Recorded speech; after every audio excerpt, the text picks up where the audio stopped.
t-test, which is very extensively used by engineers and as well as the management practitioners.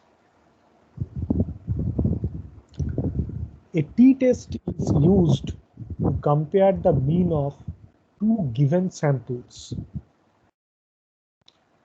Like a z-test, a t-test also assumes a normal distribution of the sample. A t-test is used when the population parameters mean and standard deviations are not known. Previously, I told you about z-test. I have also given a link of the z-test. That link is there in the hypothesis testing part. You will see that when in case of z-test also we compare the mean, but you can apply z-test when your population parameters like population mean or standard deviation that is known. Okay. But usually when we conduct survey, most of the time our population parameters are not known because we consider population from the society, and from the society we take some samples. Usually that is not usually when you carry out research work, it's not like your population is you are considering one particular batch. Okay, one particular batch, there are 100 of students in a particular class and your population will be hence 100. So this kind of scenario you don't find in case of survey. Most of the surveys are for the society. So that's why the population here there it is not bound as such. That means the population mean or the population standard deviation that you are not aware of. Okay. So what you will do in case of t-test, when you will be interested to conduct t-test when you are interested to compare two population mean, and when the population parameters are not known. So there are three versions of t-test. Okay, in different scenario you will be using different t-test. So the first one is independent sample t-test, which compares mean for two groups, which is known as students t-test. Okay, independent sample t-test, it compares means for two groups, which is known as students t-test. For example, is there a mean difference in SAT score between freshmen and sophomore students? The freshmen and sophomore, these are two groups of students, and you would like to compare the means of these two groups. So you will be performing independent sample t-test. Okay. Now there is another t-test which is known as paired sample t-test. Okay, paired sample t-test, which compares means of from the same group at different times, or dependent samples t-test. Okay. So in this case you are comparing basically the same group, but the mean or the population mean you are considering at different times. For example, suppose if a group of people are given a medication for high cholesterol does their average cholesterol levels decrease after 1 month? That means before 1 month, you are taking samples from the population and you are measuring their mean cholesterol level. And after 1 month, after the medication, after using this medicine, some medicine, you are taking some samples and you are finding out the mean value of the sample of the cholesterol level. Okay, then you will after that you are conducting t-test in order to compare the mean of the at population level. Okay. Then in case of one sample t-test, one sample, then another is one sample t-test, which means the mean of a single group against a known mean. In that case, one sample t-test is used to compare a single mean with a known population mean or some other meaningful fixed value. For example, suppose does the class of 2015 have a higher or lower SAT scores than the SAT scores of all the students or all the batches?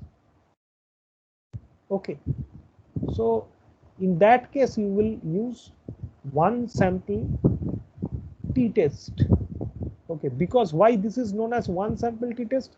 Because in this case you need to, there will be only one sample is there. Okay, does the class of 2015. Okay, so that 2015 SAT score, this is one sample you will be considering. Okay, and why this is known as independent sample t-test? Because you can see that when you are comparing these two groups, okay, these two groups are independent of each other. They are not same and they have no relation. But when in this case, when you are considering dependent sample t-test, or why this is known as dependent sample t-test or paired sample t-test? Because you are considering the same population twice, before medication or before application of a particular thing and after application of a particular thing or after the medication. So in these cases, this is known as paired sample t-test or dependent sample t-test.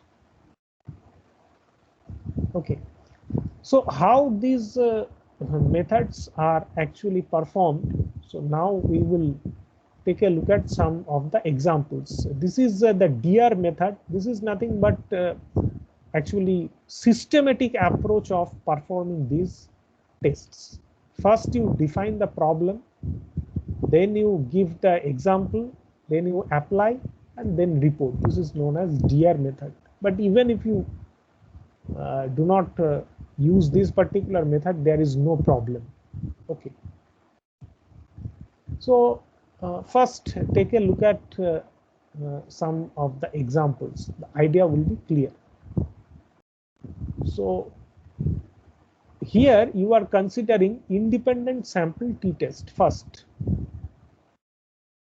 So again and again I would like to remind you that the basic objective of hypothesis testing, roughly speaking, the objective of hypothesis testing is that whatever you are seeing in the sample, whatever you are observing in the sample, you basically try to infer the population from your sample. This is the main objective of hypothesis testing, that whatever you are observing in the sample, whether the same thing is also happening in case of population, at least majority of the cases, or greater than your desired value or desired level that you would like to test through hypothesis testing. So basically you want to know about your population from the sample. Okay, so that's why the data or the average that you are collecting or you are having, you are finding out from your sample, you want to infer about what is happening at the population level. Suppose you are interested in discovering whether your male classmates use Facebook more or less than your female classmates in a week. Okay. So your research question is, do males use Facebook more or less than females? So what will be your null hypothesis? The null hypothesis will be there is no relationship between gender and Facebook usage. That means the male classmates and your female classmates, their Facebook usage is same at population level. Now, what is your alternative hypothesis or research hypothesis? This will be there is a relationship between gender and Facebook usage. That means either your male Facebook usage is greater than female Facebook usage, or it is less than the female Facebook usage. So clearly you can understand that this is a two-tailed test. This is not a one-tailed test. Why? Because it may be greater or may be lower. But if the question is like male Facebook usage is significantly greater than the female Facebook usage, if you want to test it, then there will be greater than symbol. Or if it is the specific question is about the usage is lesser than the female Facebook usage, then it will be less than symbol, and that will be known as a one-tailed test. But in this case, you are going through a two-tailed test. So for you have randomly collected the number of hours of Facebook usage in 1 week. This is actually your problem statement. This is defined D. Now this is example E. You have randomly collected the number of hours of Facebook usage in 1 week for 100 males and 100 females. Okay. You have collected the data on two columns, one for males and one for females. Now apply. Now you do the independent sample t-test. So you have many softwares like SPSS, SS, SAS, Data, Minitab. Okay, free option is there also in the internet. You can use this kind of link. A lot of options are there to conduct these kinds of tests. So what you will get, you will actually get the t statistic. So your from the sample, you have got your mean of male is 16.15. The standard deviation is 8.16. For female it is 12.51 and standard deviation is 7.36. This is nothing but the descriptive statistics of your sample. Okay. Now you examine the p-value. Okay, as I said earlier, you examine the p-value. A p-value of less than 0.05 is considered usually as significant. So you can see that you have got your t-value is 3.3123, and the corresponding p-value it is given as 0.0011. So it is less than 0.05. So you can conclude that there is less than a 5% chance that the difference between the two means is due to chance. So you can conclude that you can reject your null hypothesis. Okay, and you can conclude, this is the report, this is actually your conclusion. You can, the null hypothesis you can reject, and you can say that there is enough evidence that the usage of Facebook by the males, it is not equal to the Facebook usage of the females. Okay, so this is your independent sample t-test. Okay, now you will ask that I have previously told you the concept of statistic. Okay, statistic is nothing but a variable that is that you need to determine based on the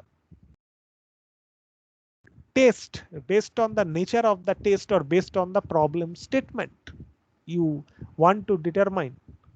Okay, so that statistic T is nothing but a statistic. Okay, there are formula for those statistics. You don't need to derive those formula. You just you need to give the information to your software like Minitab that I would like to perform this test, and automatically your statistic will be calculated. Okay, and these statistic you can also compare from the table. Okay, but nowadays table is not required. Why table is not required? Because just if you have a look at your p value, okay, you can take your decision based on your cutoff level. Okay, so p value, if you think that mm, your p, suppose your p value is 0.0011 you have got. Okay, so obviously you can understand that this is less than 0.05. So if you want to be 95% confident about your result, then it is that it you are good enough sure about the phenomena. Okay, now let's take a look at another example of independent sample t-test. Suppose a statistics teacher wants to compare his two classes to see if they performed any differently on the tests he gave that semester. Class A had 25 students with an average score of 70. Standard deviation is 15. Class B had 20 students with an average score of 74 and standard deviation of 25. Using alpha 0.05, did these two classes perform differently on the tests? You would like to compare. Okay. So, and basically these are standard deviation that you see. This is based on the sample. This is not based on the population. These are based on the sample. Okay. So what will be your null hypothesis? Your null hypothesis is the score of class A is equal to class B at population level, and your alternative hypothesis will be that they are different. They are not same. And your suppose your alpha value, alpha means I have previously told in yesterday's class that what is alpha. Alpha is nothing, it reflects your significance level.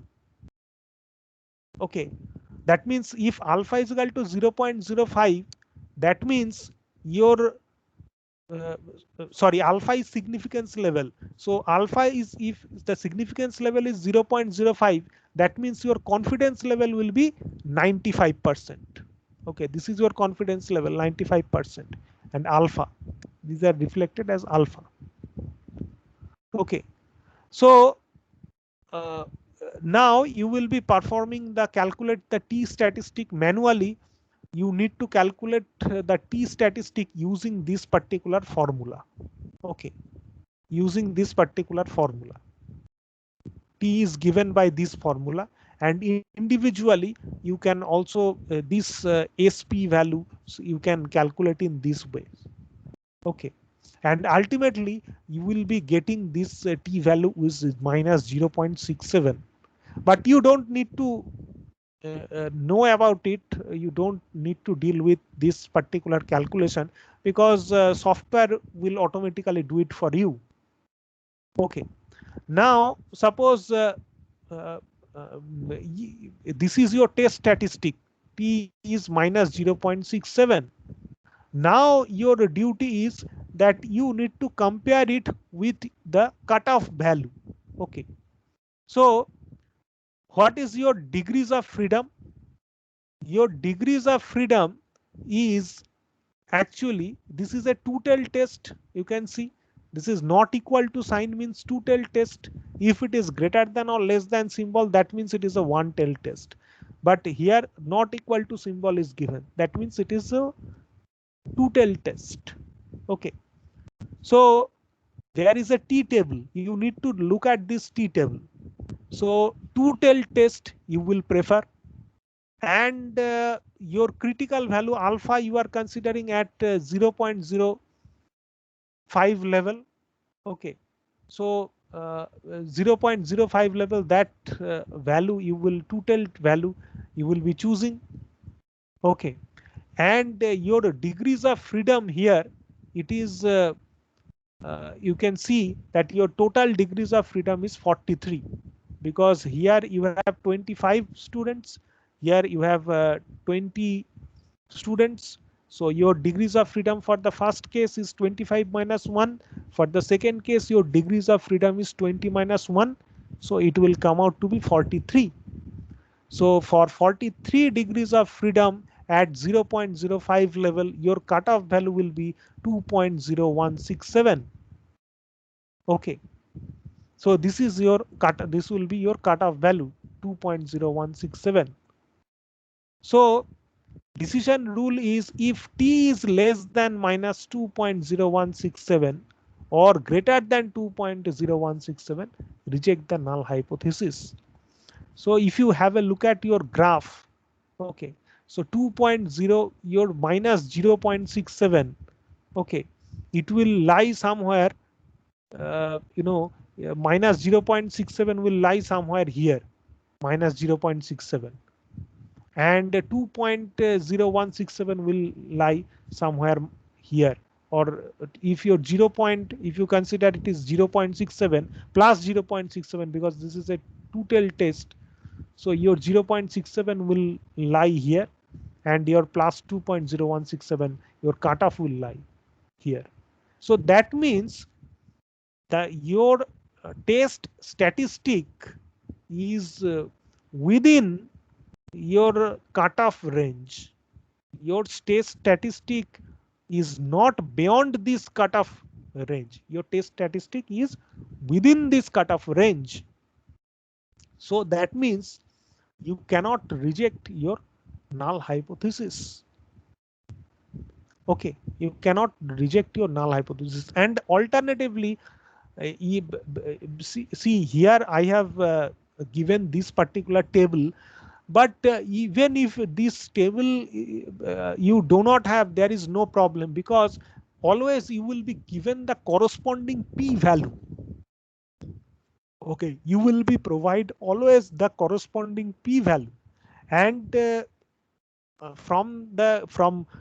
if you look at your p-value, you can take a decision that whether there is good enough, your observation is good enough or not, that about that you can take decision.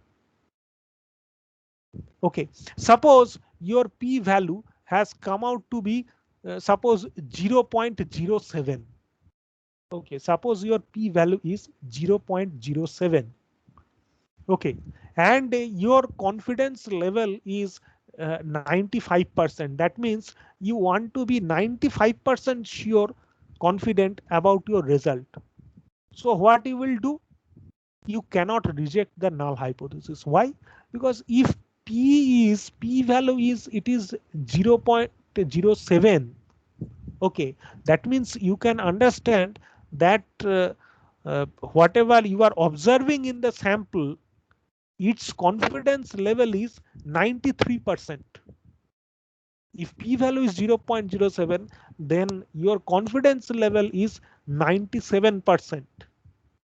Okay, but you want to be sorry, your confidence level is 93%, but you want to be 95% sure. If your so it is not beyond that, it is not beyond the 95%, or it is not reaching up to 95%. That's why you cannot reject your null hypothesis. Okay, so it is like that. And these particular curves, actually these curves represent the entire population. These curves represents your data at the population level.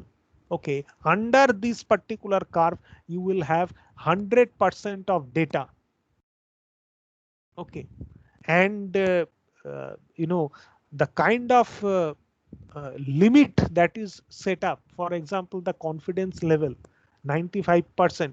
So it is actually based on your you assume it to your I mean the more you deviate from your mean value, the more you deviate from your target value.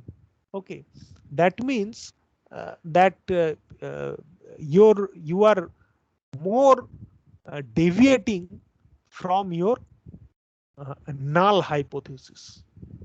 Okay, and the more you will go towards the target value, that means uh, you are more going towards the null hypothesis. Now, because null hypothesis means no difference.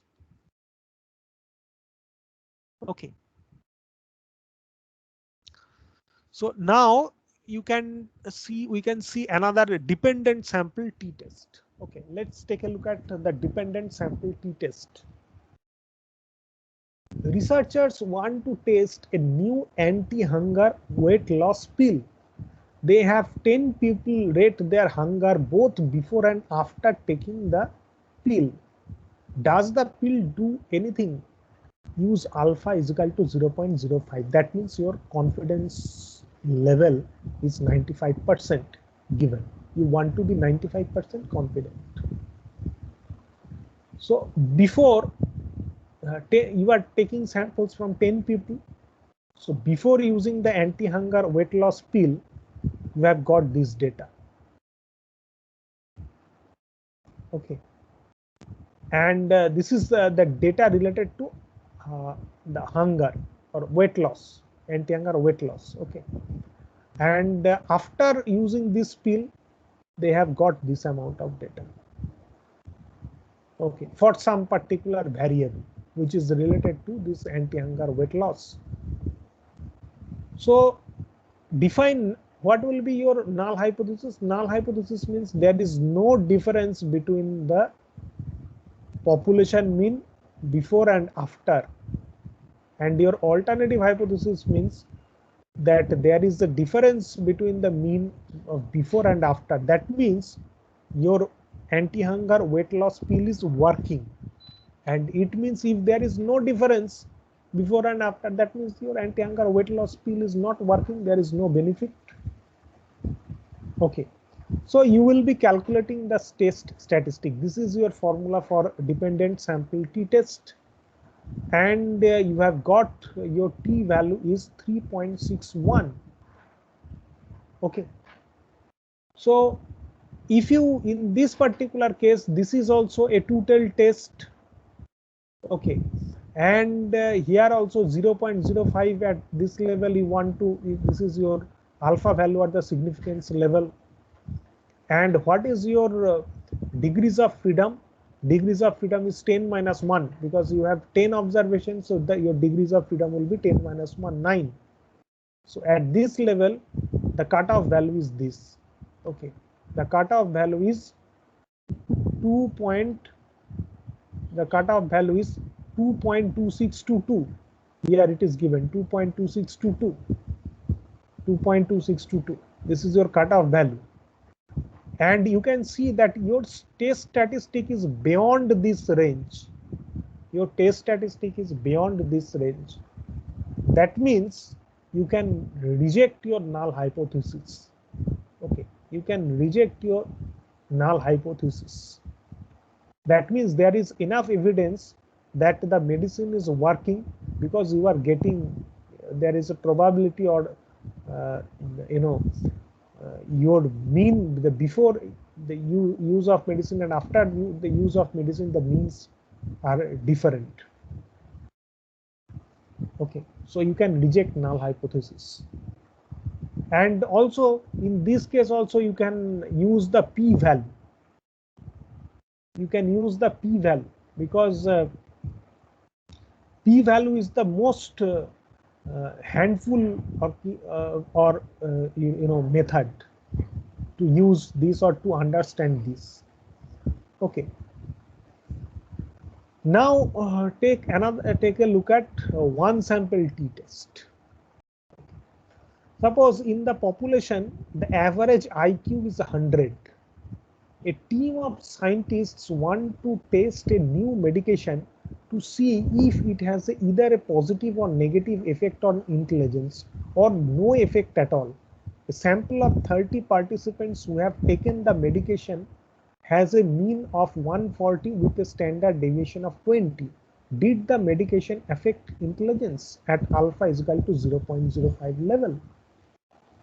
So you can understand that there is a fixed value of average IQ of the population 100 that is already given, and you are testing, you are comparing it with the standard value of the population. Okay, that's why you are doing the sampling here just for one time. You have taken 30 participants and you have a mean of 140 and standard deviation of 20. So that's why this is known as one sample t-test. So you would like to test that whether your medicine has got an intelligence, has got an effect on intelligence. So what will be your null hypothesis? Null hypothesis will be that your medication has no effect because it is still 100. Okay, if it is still 100, and your alternative hypothesis or research hypothesis will be that your medication has an effect. It will be either not equal to 100, that means the medication may adversely affect the IQ, it may go down, it may decrease the IQ, or it may also increase the IQ level. That's why it is two-tailed test, it is not equal to 100. Okay. And since you have taken 30 participants, so that's why your degrees of freedom is 30 minus 1 is equal to 29.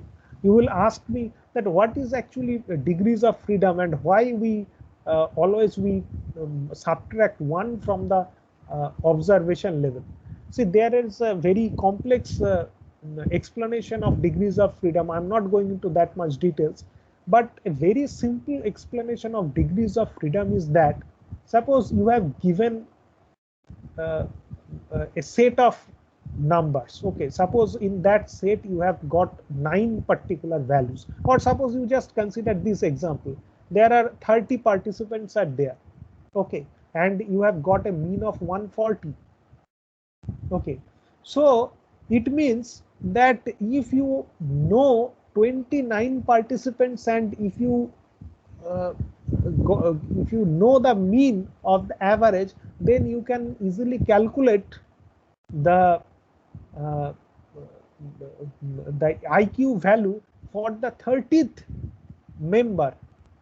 Okay, or for any the rest of the one member out of this 30. If you know the average value and if you know the IQs of all the 29 participants, and if you also know the average value of all the 30 participants, then you can very easily calculate the rest one's IQ. Okay, so that's why this is the concept of the degrees of freedom. Okay, that if you know the 29's IQ or 29's responses, and if you know the average response, then you can calculate the other. So that's why we subtract 1. Okay, so this is the basic concept of the degrees of freedom. Now here also you need to calculate the test statistic, and your test statistic you have got it to be 10.96. okay, and from the table you get the cutoff value 2.0452. okay, so 2.0452 lies in between, obviously this in between your cutoff in between your the test sorry, the test statistic lies your beyond your the cutoff value. Okay, test statistic will lie beyond your cutoff value. So you will be rejecting the null hypothesis, and you can conclude that your the medication, it has got an effect on the IQ. Okay, so this is a one sample t-test, and it here also you don't need t-table as such. If you get your p-value, that is enough. Okay, suppose you have got your p-value is 0.01. Okay, so what do you conclude? What can you conclude from it? You can conclude from it that the thing that you are seeing in this case, you are from this case 0.1 0.1 means your your confidence level is 99%. Okay, that means you are 99% sure about the phenomenon. Okay, that means if you do such experimentation 100 times, then out of 100 times you will be getting a different, out of 100 times 99 times you will be getting a different mean other than 100 by using this medication, and only one time you will be getting the medication which will be equal to 100. Okay, so statistically speaking, this is actually expected. So if that much of confidence level, if 99%, if you suppose your confidence level is 90, you have seen 95%, or suppose your confidence level you want to be 96%, so 99 is better, greater than that. Okay, so you can reject your null hypothesis. Okay. So this is the concept of the t-test. Okay, so I think the idea is clear. Now I have not uploaded the video of yesterday's, so I will upload it. There is no problem. I have added some more slides, and I will make a separate video. That's why I am taking time, because the video that I will make, that will be very solid in nature. Okay, I'm going to stop the recording here.